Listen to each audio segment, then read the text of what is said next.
بشروں میں سے رسول بناتا ہے، پر جسے بناتا ہے پھر اسے بڑی شانیں عطا فرماتا ہے۔ پہلے دن سے انسان کا یہ مسئلہ ہے، پہلے دن سے انسان کا یہ مسئلہ ہے کہ وہ کہتا ہے میں انسان سے ہدایت حاصل کروں، لیکن رب نے بھی قانون بنایا ہے کہ اللہ تبارک و تعالیٰ بندے پر ہی وحی فرماتا ہے۔ فرشتوں اور جنوں کو اللہ نے اس منصب کے لیے منتخب نہیں فرمایا۔ قوم نوح نے کہا کہ آپ نے ہم سے بہت بحث کی معاذ اللہ، پس جس عذاب سے آپ ہمیں ڈرا رہے ہیں وہ لے آئیے۔ تو نوح علیہ السلام نے کہا کہ اللہ چاہے گا تو تم پر عذاب بھی آ جائے گا۔ آیت نمبر 37 سے 47 میں بتایا کہ اللہ تعالیٰ کی طرف سے نوح علیہ السلام کو حکم ہوا کہ ہماری نگرانی میں اور ہماری وحی کے مطابق آپ کشتی بنائیے، اور ظالموں کے بارے میں ہم سے کوئی بات نہ کریں۔ حضرت نوح کی خواہش تھی کہ یا اللہ انہیں بھی معاف کر دے، فرمایا یہ ظالم ہے تو میرے نبی ان کے بارے میں مجھ سے کوئی بات نہ کریں، وہ ضرور غرق ہو جائیں گے۔ پھر وہ کشتی بنانے لگے، اور جب ان کی قوم کے سردار ان کے پاس سے گزرتے تو ان کا مذاق اڑاتے۔ یہ آپ کیا کر رہے ہیں؟ آج بھی وزیر مشیر بڑے بڑے لوگ اللہ ماشاءاللہ دینداروں کا مذاق اڑاتے نہیں؟ اڑاتے ہیں کہ نہیں اڑاتے مذاق؟ یہ کن کا طریقہ ہے؟ یہ تو قرآن مجید کہہ رہا ہے کہ حضرت نوح کی قوم جو کافر تھی ان کا طریقہ ہے اہل ایمان کا مذاق اڑانا۔ تو وہ مذاق اڑانے لگے۔ نوح علیہ السلام نے کہا کہ وہ وقت آنے والا ہے کہ جب تمہارا مذاق اڑایا جائے گا اور تمہیں پتہ چل جائے گا کہ رسوا کن عذاب کس پر آئے گا۔ اللہ تعالیٰ نے فرمایا جب ہمارا حکم عذاب آ پہنچا اور تندور ابلنے لگا، تندور سے آگ نکلا کرتی ہے، پانی نہیں نکلا کرتا، پر نوح علیہ السلام کی قوم پر جب عذاب آیا تو پانی تندور سے نکلا، تندور سے اللہ نے پانی نکالا، جہاں سے پانی نکلا نہیں کرتا، تندور ابلنے لگا۔ اللہ اکبر۔ تو اللہ تبارک و تعالیٰ نے فرمایا تو ہم نے نوح علیہ السلام سے کہا کہ آپ خود اور اپنے گھر والوں کے ساتھ اس کشتی میں سوار ہو جائیں اور اہل ایمان کو بھی سوار کر لیں، اور ہر چیز کے جوڑے یعنی نر اور مادہ کو سوار کر لیں۔ اور ان کے ساتھ ایمان والے بہت کم تھے۔ حضرت نوح علیہ السلام دعائیں پڑھتے ہوئے سوار ہو گئے۔ پھر کیا ہوا؟ کشتی انہیں پہاڑوں جیسی موجوں میں لے جا رہی تھی کہ نوح علیہ السلام الگ کھڑے ہوئے اپنے بیٹے سے فرمانے لگے یا بیٹے ہمارے ساتھ کشتی میں سوار ہو جا اور کافروں کے ساتھ نہ رہو۔ اس نے یعنی نوح علیہ السلام کے بیٹے نے کہا کہ میں آپ کے ساتھ نہیں بیٹھوں گا، ابھی کوئی پہاڑ آئے گا تو میں پہاڑ کی پناہ لے لوں گا۔ اگر کسی نیک آدمی کا بیٹا کبھی غلط نکل آئے تو اس کا مطلب یہ نہیں کہ اس نے تربیت ٹھیک نہیں کی، ہاں یہ اعتراض چھوڑ دیں، اس لیے کہ نوح علیہ السلام کا بیٹا کافر ہو گیا۔ اور جب سیلاب نظر آیا تو اس سے کہا کہ آجا سوار ہو جا، تو کہنے لگا میں نہیں بیٹھوں گا، میں تو کسی پہاڑ کی پناہ لے لوں گا اور میں اس کے اندر چھپ جاؤں گا اور وہ پہاڑ مجھے پانی سے بچا لے گا۔ نوح علیہ السلام نے کہا آج اللہ کے حکم کے سوا کوئی بچانے والا نہیں ہے سوائے اس کے جس پر اللہ رحم فرمائے۔ پھر ان دونوں کے درمیان موج حائل ہو گئی، ایسے ایک موج اٹھی اور حضرت نوح کا بیٹا ڈوب گیا۔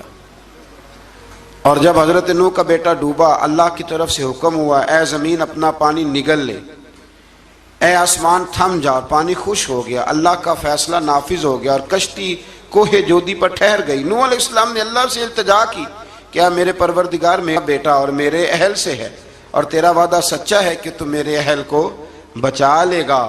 اللہ نے فرمایا نوح وہ آپ کے اہل میں سے ہے ہی نہیں، وہ آپ کے اہل میں سے ہے ہی نہیں۔ اہل میں سے وہ ہوگا جو آپ کے طریقے پہ چلے گا، جو طریقے پہ نہ چلے وہ نسل میں سے ہے ہی نہیں، وہ ختم ہو گئی بات۔ اللہ اکبر۔ اس کے اعمال ٹھیک نہیں، جس بات کی حقیقت کا آپ کو معلوم نہ ہو اس کے بارے میں سوال نہ کریں۔ تو نوح علیہ السلام نے اللہ تعالیٰ سے اپنی اس اجتہادی خطا پر مغفرت اور رحم کی دعا کی۔ پھر طوفان نوح تھم جانے کے بعد وہ سلامتی کے ساتھ اتر گئے۔ اجتہادی خطا میں نے ایک لفظ بولا ہے، یہ اجتہادی خطا کا مطلب یہ ہے کہ بعض اوقات انبیاء سے ایسی باتیں سرزد ہو جاتی ہیں کہ جو تعلیم امت کے لیے ضروری ہوتی ہیں تاکہ لوگوں کو پتہ چل جائے کہ اللہ کی بارگاہ میں توبہ کیسے کرنی۔ اگر وہ لوگ توبہ نہ کرتے تو ہمیں توبہ کے طریقے سمجھ میں، یعنی ان سے اجتہادی خطا ہو گئی، کہنے میں کرنے میں کوئی ایسی بات ہو گئی جو بظاہر اللہ تعالیٰ کی رضا والی تو فوراً معافی مانگ لیتے تھے، لیکن اب امتی اٹھ کے کہے کہ نبی گناہگار ہے معاذ اللہ۔ حضرت آدم نے دعا مانگی تھی نا، ربنا ظلمنا انفسنا، اے اللہ ہم نے اپنی جانوں پر ظلم کیا، انہوں نے کہا تھا۔ تو اگر کوئی بندہ حضرت آدم کو ظالم کہے گا تو کافر ہو جائے گا، تو اگر وہ کہے کہ وہ تو خود کہہ رہے ہیں، ایک بندہ اڑ جاتا ہے، کہتے ہیں جو خود کہہ رہے ربنا ظلمنا، تو خدا کے بندے وہ اللہ کے نبی ہیں، وہ رب سے کہہ رہے ہیں، وہ عاجزی کے طور پر کہہ رہے ہیں۔ کچھ لوگ اڑ جاتے ہیں، کہتے ہیں خود حضور نے کہا ہے جی انا بشر مثلکم، میں تمہاری طرح کا بشر ہوں، خود نبی پاک نے کہا ہے۔ عجیب بیوقوف بندے ہو، نبی کریم تو کہہ سکتے ہیں پر امتی اٹھ کے نہیں کہہ سکتا۔ اس نے تو کہنا ہے وہ حبیب اللہ ہے، اس نے تو کہنا ہے وہ قیامت میں شفاعت کرنے والے ہیں، امتی نے تو کہنا ہے وہ سارے نبیوں کے سردار ہیں، وہ امام الانبیاء ہیں۔ امتی وہ لفظ ادا کرے گا جو اس کے بنتے ہیں۔ اب کوئی بندہ اٹھ کے کہہ دے کہ نا، ایک بہت بڑا عالم تقریر کرتے ہوئے کہے جی میں تو ان پڑھ آدمی ہوں، تو اس کا شاگرد کہے کہ استاد جی قسم اٹھائے ہاں آپ نے تقریر میں کہا نہیں میں ان پڑھ ہوں، آپ تو ان پڑھ ہے، تو یہ بات ادب ہے کہ بے ادبی ہے؟ چلیں اس سے آگے چلتے ہیں، یہ بھی ذرا مشکل سے سمجھ میں آئے گی۔ ایک اور بات جو جلدی سمجھ میں آ جائے گی، ایم این اے جب اعلان کرتا ہے، تقریر کرتا ہے، الیکشن لڑتا ہے، تو کہتا نہیں میں قوم کا خادم ہوں، کہتے ہیں نا کہ میں قوم کا خادم سے آپ کیا کچھ کراتے ہو؟ سارے کام کراتے ہیں نا۔ خادم کو بندہ یہ بھی کہہ لیتا ہے کہ جھاڑو دے دے گلی میں، کہتے ہو کہ نہیں کہتے؟ تو اس نے بھی تو سپیکر میں کہا میں خادم ہوں، کہو اس سے کہ جھاڑو دے گلی میں آ کے، پھر پتہ کیا حال ہوگا؟ جھاڑو تو نہیں آئے گا، اور ہو سکتا ہے کچھ ہے آ جائے۔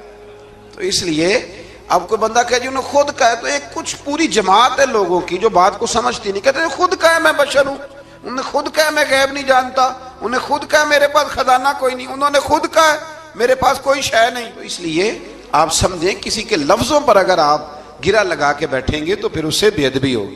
تو نوح علیہ السلام نے اللہ سے اپنی اجتہادی خطا کی معافی مانگی۔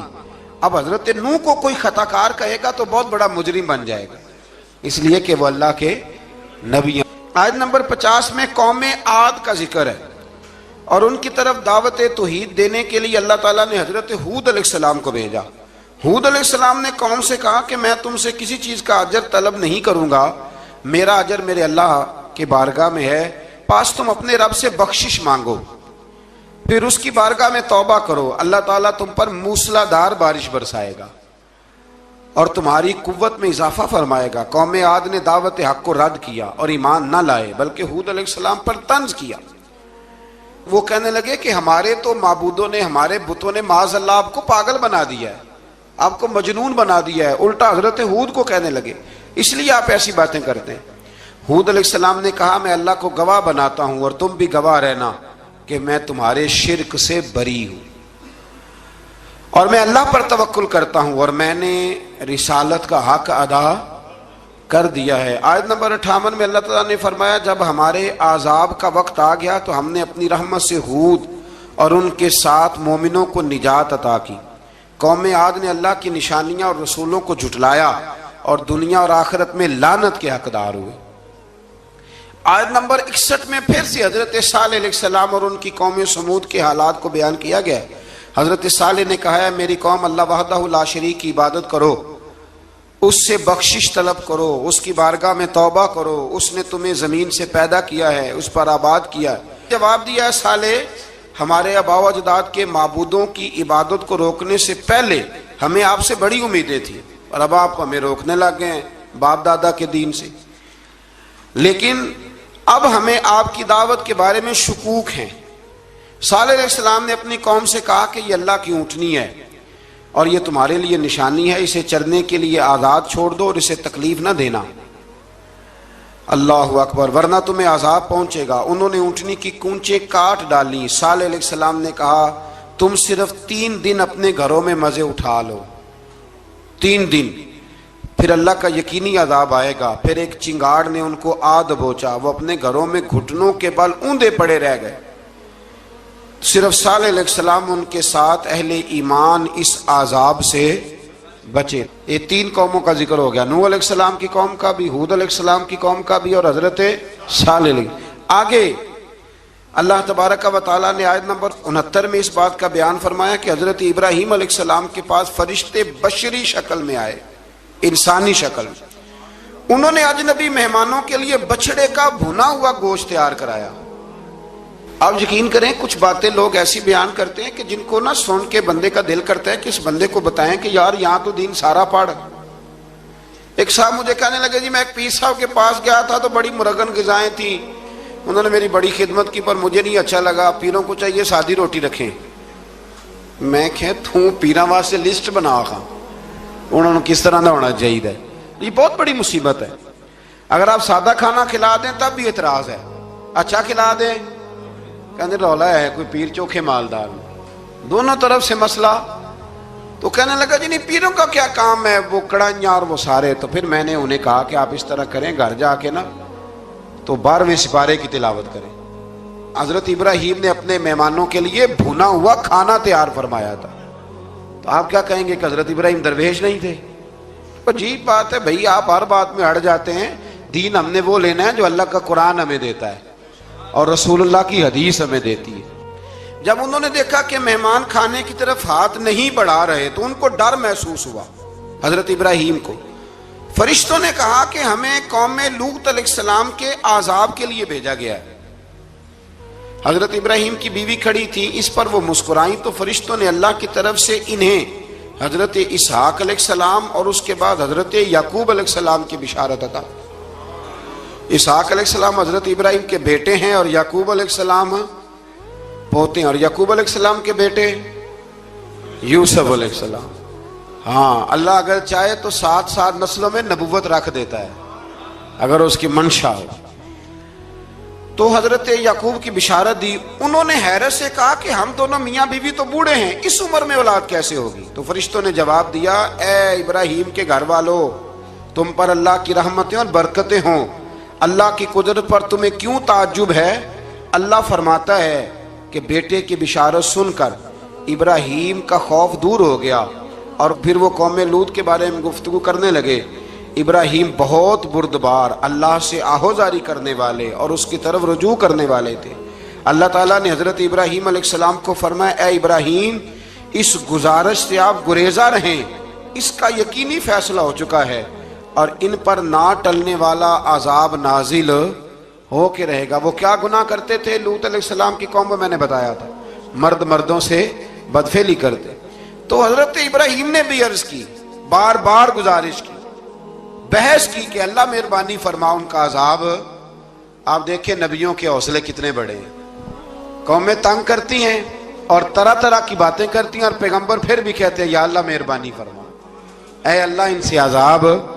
آیت نمبر 77 میں حضرت لوط علیہ السلام کی قوم کی بدعمالیوں اور لوط علیہ السلام کے اپنی قوم کو بدعمالیوں کے باعث فرشتوں کی آمد، قوم کے بدعمال لوگوں کے دوڑ کر آنے اور حضرت لوط کو ان کے سمجھانے اور ان کے انکار پر مضطرب ہونے کا ذکر ہے، جس پر فرشتوں نے حضرت لوط کو تسلی دی کہ آپ فکر نہ کریں، ہم آپ کے رب کے فرشتے ہیں، یہ آپ اور ہم تک نہیں پہنچ سکیں گے. آپ رات کے آخری حصے میں قوم کی طرف توجہ کیے بغیر ہجرت فرما لیں، اس لیے کہ صبح کے وقت ان پر عذاب آئے گا. جب اللہ کا عذاب آیا تو اس نے بستی کے اوپر کے حصے کو نیچے کر دیا اور قوم لوط کے اوپر اللہ کی طرف سے لگاتار نشان زدہ پتھر برسائے گئے. لگاتار پتھر آئے. آیت نمبر 84 میں اللہ تعالیٰ نے حضرت شعیب علیہ السلام اور ان کی قوم کا ذکر فرمایا ہے اور ان کے جرائم کو بیان کیا گیا ہے. وہ ناپ تول میں کمی کرتے تھے، دوسروں کو چیزیں کم تول کر دیتے تھے. اللہ تعالیٰ نے ان سے فرمایا کہ فساد فی الارض سے باز آؤ اور اپنے سے پہلے سرکش امتوں کا انجام دیکھ لو. جب حضرت شعیب کی نصیحتوں کا ان پر اثر نہ ہوا تو پھر اللہ تعالیٰ نے انہیں بھی عذاب سے ہلاک کر دیا. آیت نمبر 94 میں فرمایا کہ جب ہمارا عذاب آیا تو ہم نے اپنی رحمت سے حضرت شعیب اور ان پر ایمان لانے والوں کو بچا لیا اور ظالموں کو ایک زبردست چنگاڑ نے پکڑ لیا تو صبح وہ اپنے گھروں میں اوندے منہ پڑے تھے، گویا وہ کبھی وہاں آباد تھے ہی نہیں. آیت نمبر 96 میں حضرت موسیٰ علیہ السلام کو عطا کیے جانے والے 9 معجزات کا ذکر ہے. پھر فرعون اور اس کے پیروکاروں کے باطل روش کے باعث ان کی ہلاکت کا بھی ذکر فرمایا، اور دنیا اور آخرت میں انہیں ملعون یعنی لعنتی قرار دیا۔ جن بستیوں کو اللہ تعالیٰ نے ہلاک کیا ان میں سے بعض کے آثار موجود ہیں اور بعض کے آثار تک معدوم ہو چکے۔ ان میں سے ہر بستی والے اپنے ظلم کے باعث ہی ہلاک ہوئے۔ اللہ تعالیٰ کسی پر ظلم نہیں فرماتا، لوگ خود اپنی جانوں پر ظلم کرتے ہیں۔ جو شخص عذاب آخرت سے ڈرتا ہے اس کے لیے اس میں نشانیاں موجود ہیں۔ آیت نمبر 106 سے اللہ تعالیٰ نے انجام کے اعتبار سے لوگوں کی دو قسمیں بیان کی، دو قسمیں فرمایا، ایک ہیں سعادت مند لوگ اور دوسرے ہیں بدبخت۔ فرمایا بدبختوں کا ٹھکانہ جہنم ہے جس میں وہ ہمیشہ رہیں گے، اور نیک بختوں کا ٹھکانہ جنت ہے، وہ ہمیشہ اسی میں رہیں گے، اور ان کے لیے اللہ کی طرف سے نا ختم ہونے والی عطائیں۔ آیت نمبر 110 میں حضور صلی اللہ علیہ وسلم کو تسلی دی گئی کہ جس طرح یہ لوگ قرآن کے بارے میں اختلاف کرتے ہیں، اسی طرح قوم موسیٰ نے تورات کے بارے میں بھی اختلاف کیا تھا، اور اللہ نے ان کے اعمال کا پورا بدلہ انہیں دیا۔ آیت نمبر 112 سے سرکشی کو چھوڑ کر احکامات دین پر استقامت اختیار کرنے اور ظالموں کے ساتھ میل جول رکھنے سے بچنے کا حکم دیا گیا ہے، اور فرمایا کہ ظالموں سے میل جول کا انجام دوزخ کی آگ ہے۔ ہم لوگ نہ شکوہ کرتے ہیں، کسی حکومت کو بنے ہوئے 6 مہینے گزرتے ہیں تو شکوہ شروع ہو جاتا ہے، حالانکہ وہ خود تو نہیں نہ بنتے، ان کو کوئی بنانے والا ہے۔ تو ظالم کا جو مددگار ہوتا ہے وہ بھی ظالم ہوتا ہے، اس لیے احتیاط کریں۔ اور یہ صرف سیاستدانوں کی بات نہیں، دنیا کے ہر معاملے میں آپ غور کریں کہ آپ کسی ظالم کے مددگار تو نہیں۔ اللہ تعالی ہمیں حق پر استقامت عطا فرمائے۔ آیت نمبر 114 میں دن کے دونوں طرفوں میں اور ابتدائی رات کے کچھ حصے میں اللہ تعالیٰ نے نماز قائم کرنے کا حکم دیا ہے، رات کے کچھ حصے میں بھی نماز پڑھنی چاہیے، اور یہ بھی بتایا کہ بے شک نیکیاں گناہوں کو مٹا دیتی ہیں، اور یہ نصیحت قبول کرنے والوں کے لیے نصیحت ہے۔ آیت نمبر 120 میں اللہ تعالیٰ نے فرمایا کہ ہم آپ صلی اللہ علیہ وسلم کو رسولوں کی تمام خبریں آپ کے دل کی تسکین اور تقویت کے لیے بیان کرتے ہیں، اور ان میں مومنوں کے لیے نصیحت اور عبرت ہے کہ ان ساری باتوں سے عبرت پکڑ لو۔ بچہ صرف وہی جو اللہ کے نبیوں کے طریقے پہ چلا اور نبیوں کے ساتھ رہا، باقی بچ سکے نہیں۔ اللہ تعالیٰ کی طرف سے توحید و رسالت اور وقوع قیامت کے دلائل بھی ہیں۔ آیت نمبر 123 میں فرمایا کہ آسمانوں اور زمینوں میں سب غیب اللہ ہی کے ساتھ مختص ہیں، اور ہر کام اسی کی طرف لوٹایا جاتا ہے۔ آپ اسی کی عبادت کیجئے، اسی پر توکل کیجئے، اور آپ کا رب لوگوں کے اعمال سے غافل نہیں ہے۔ اسی بارے میں نا آگے سورۃ یوسف شروع ہو رہی ہے، اس کو اللہ تعالیٰ نے کہا ہے کہ یہ بڑا پیارا قصہ ہے، احسن القصص کا، قصوں میں سونا قصہ۔ تو یہ کچھ 12ویں پارے میں اور کچھ 13ویں پارے میں ہے۔ میں نے یہ ارادہ کیا ہے کہ یہ ایک ہی دن پوری بیان کی جائے۔ ایک بزرگ کی بات لکھی جو تابعی ہیں، وہ فرماتے ہیں کہ ان بزرگوں کا طریقہ یہ تھا کہ وہ لوگوں سے چھپ کے نا پہاڑ کے پیچھے عبادت کرتے تھے، اور پوزیشن ان کی یہ تھی کہ کسی سے ملتے نہیں تھے، بالخصوص فجر کی نماز سے لے کر عصر کی نماز تک بکریاں رکھی ہوئی تھیں، ان کو چراتے رہتے تھے فرات کے کنارے اور نفل پڑھتے رہتے تھے۔ اس وقت کو ملنے بھی نہیں آتا تھا۔ ایک شخص بڑی دور سے ان کی شہرت سن کے آیا، میں نے تو ملنا ہے۔ لوگوں نے کہا وہ اس وقت نہیں ملتے، ناراض ہوتے۔ اس نے کہا اللہ کا بندہ ہے نا، ناراض ہو بھی جائے گا تو لمبا ناراض رہے گا نہیں، اللہ والے جلدی راضی ہو جاتے ہیں۔ پہنچ گئے۔ اب وہ بابا جی نماز پڑھ رہے تھے تو کہتے میں نے عجیب منظر دیکھا کہ بابا جی فرات کے کنارے نماز پڑھ رہے ہیں اور ایک بھیڑیا ان کی بکریوں کی حفاظت کر رہا ہے۔ کہتے میں حیران رہ گیا کہ بھیڑیا تو بکریاں کھایا کرتا ہے اور یہاں چرا رہا ہے۔ کہتے میں جب گیا تو بابا جی نوافل میں مشغول تھے، مجھے دیکھ کے کہنے لگا اس وقت کیوں آئے؟ میں نے کہا حضور اگر آ ہی گیا ہوں تو پھر مہربانی کرے قبول فرما لیں۔ میں بیٹھ گیا تو میں نے کہا حضور یہ بھیڑیا بکریاں چرا رہا ہے، بھیڑیا اور بکریے کی صلح کب سے ہو گئی؟ تو فرماتے ہیں لمبی تقریر نہیں، ہلکا سا جملہ۔ فرمانے لگے جب سے بکریوں کے مالک نے رب سے صلح کر لی ہے نا، تب سے بھیڑیوں نے بھی بکریوں سے صلح کر لی ہے۔ بکریوں کے مالک نے رب سے صلح کر لی، گناہ چھوڑ دیے، اس کی فرما برداری میں آ گئے۔ اب پھر اسے بکریاں چلانے کی ضرورت نہیں رہی, بکریاں نہ اب بھیڑیا چراتا ہے. کہتے ہیں میرے اوپر کپ کپی طاری ہو گئی بزرگوں کی بات سن کے, اور مجھے پیاس لگی اور خواہش آئی کہ پتہ نہیں اب بابا جی کچھ کھلائیں پلائیں گے بھی کہ نہیں, بابا جی کچھ کھلائیں گے بھی کہ نہیں. کہتے میرے دل میں خیال تھا تو بزرگوں نے نا ایک لکڑی کا پیالہ, ان کے پاس وہ غار میں بیٹھے تھے تو ایک چھوٹا سا پتھر تھا, اس کی ڈھلان بنی ہوئی, بابا جی نے اس کے نیچے لکڑی کا پیالہ رکھا, وہ رکھا ہی تھا تو وہ دودھ سے بھر گیا. کہتے انہوں نے مجھے دیا تو ٹھنڈا اور میٹھا دودھ, میری طبیعت خوش ہو گئی. بابا جی نے دوبارہ وہی پیالہ اسی جگہ رکھا تو شہد سے بھر گیا. 1000 سال پہلے داتا صاحب لکھ رہے ہیں, کہتے مجھے دیا. میں نے فوراً کہا, میں نے کہا حضور یہ دودھ تو گائیں بھینس دیتی ہے, پہاڑوں سے تو نہیں نکلا کرتا, اور شہد تو شہد کی مکھیاں دیتی ہیں, پتھروں سے تو نہیں نکلتا, یہ آپ کہاں سے نکال رہے ہیں؟ تو کہتے ہیں وہ قرآن مجید پڑھنے لگے. وَإِذْ مُوسَىٰ لِقَوْمِهِ, جب موسیٰ کی قوم نے ان سے پانی مانگا, فرمانے لگے موسیٰ کی نافرمان قوم پانی مانگے, حضرت موسیٰ پتھر پہ ڈنڈا مارے تو اللہ وہاں سے 12 چشمے جاری کر دے. جو رب حضرت موسیٰ کی نافرمان قوم کے لیے پتھر اور پہاڑوں سے چشمے نکال دیتا ہے نا, وہ محمد عربی کے غلاموں کے لیے پتھر اور پہاڑوں سے دودھ اور شہد بھی نکال دیا کرتا ہے. وہ بزرگ کہنے لگے بس بات یہ ہے کہ آج بھی ہو اگر ابراہیم کا ہی ماں پیدا تو آگ کر سکتی ہے انداز گلستاں پیدا. کہنے لگا حضور پھر میرے لیے بھی دعا کریں. آپ فرمانے لگے پھر دعا نہ کرا تو مدینے والے کی غلامی شروع کر, تو نبی کریم کی غلامی شروع کر, تو رسول پاک کی غلامی شروع کر. ایک بات علم, پھر فرمایا اللہ رسول سے محبت, پھر فرمایا حضور کی غلامی.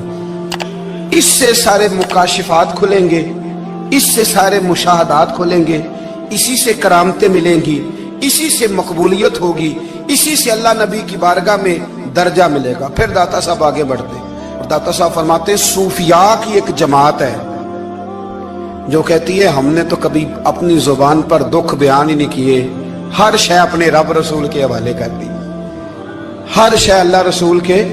اور داتا صاحب کہتے ہیں کچھ ایسے بھی ہیں جو دعا بھی نہیں مانگتے, لوگوں کے لیے مانگتے ہیں, اپنے لیے نہیں مانگتے. آپ دعا کیوں نہیں مانگتے؟ تو کہتے ہیں اللہ کو تو پتہ ہی ہے ہمیں کیا چاہیے, اسے تو پتہ ہی ہے. ایک بزرگ کی بات لکھی ہے داتا صاحب نے, میری جماعت میں نا مزاج ہے کرامتوں کا, مجھے وہ ساری باتیں بھی آتی ہیں کہ ایک بندہ کراچی سے آیا, داتا صاحب حاضری دی تو اس کی لاٹری نکل آئی, یہ بھی مجھے آتی ہے, لکھی پڑھی ہے میں نے, کتابوں میں ہے یہ بھی. ایک بندہ, یہ ساری باتیں نا آتی ہیں کرامتوں میں, بڑی ساری چیزیں لوگ بیان کرتے ہیں کہ میں وہاں آیا اور میں نے حاضری دی تو موج لگ گئی. یہ ساری باتیں آتی ہیں, ہمارے پرانے بزرگ اور بھی قصے سنایا کرتے تھے, ساری ہمیں چیزوں کا پتہ. پر جو عنوان ہے نا وہ حضرت شیخ ابو نور کہتے ہیں کہ ایک بندہ داتا صاحب کے مزار پہ گھوم رہا تھا, داتا 10 روپے دے, 10 روپے دے, 10 روپے دے. تو ایک بندہ بڑی دیر سے اسے دیکھ رہا تھا, وہ کہنے لگا داتا نے تجھے کیا دینا ہے, ادھر آ میں دوں. اس نے 10 دیے.